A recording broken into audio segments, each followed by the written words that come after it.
It was a crisp autumn evening, the kind where the air smells faintly of fallen leaves and the sky is painted in hues of orange and purple. I was at a small, dimly lit bookstore downtown, one of those hidden gems with creaky wooden floors and shelves that seemed to stretch endlessly. I wasn't looking for anything in particular, just wandering, letting my fingers brush against the spines of old classics and modern bestsellers alike. And then I saw her. She was standing in the poetry section, her dark hair falling in loose waves over her shoulders. She had a book in her hands, her eyes scanning the pages with an intensity that made me curious. I couldn't help but notice the way she bit her lower lip when she was deep in thought, or how she absent-mindedly twirled a strand of hair around her finger. I wasn't the type to approach strangers, but something about her drew me in. Maybe it was the way she seemed so completely absorbed in the world of words, or the quiet confidence she exuded.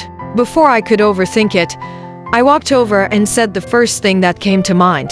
"That's a good one," I said, nodding toward the book in her hands. It was a collection of Pablo Neruda's poems. She looked up, startled for a moment, but then smiled. "You've read it?"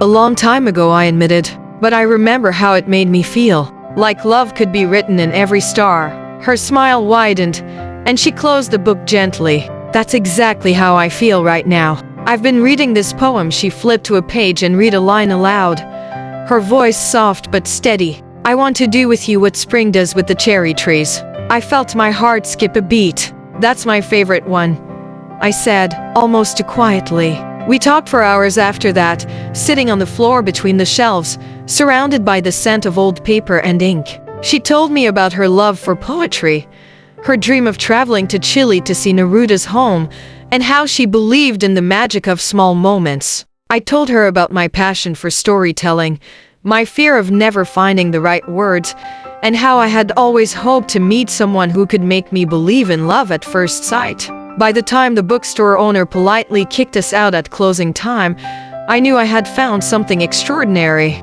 We exchanged numbers, and as I walked her to her car, she turned to me and said, "You know, I came here tonight looking for a book. I didn't expect to find a story." I laughed, my breath visible in the cool night air. "Maybe we'll write our own." And we did. 2 years later, in that same bookstore, I got down on one knee and asked her to be my wife. She said yes, and as we stood there, surrounded by the stories that had brought us together, I realized that sometimes the best stories aren't the ones we read, they're the ones we live.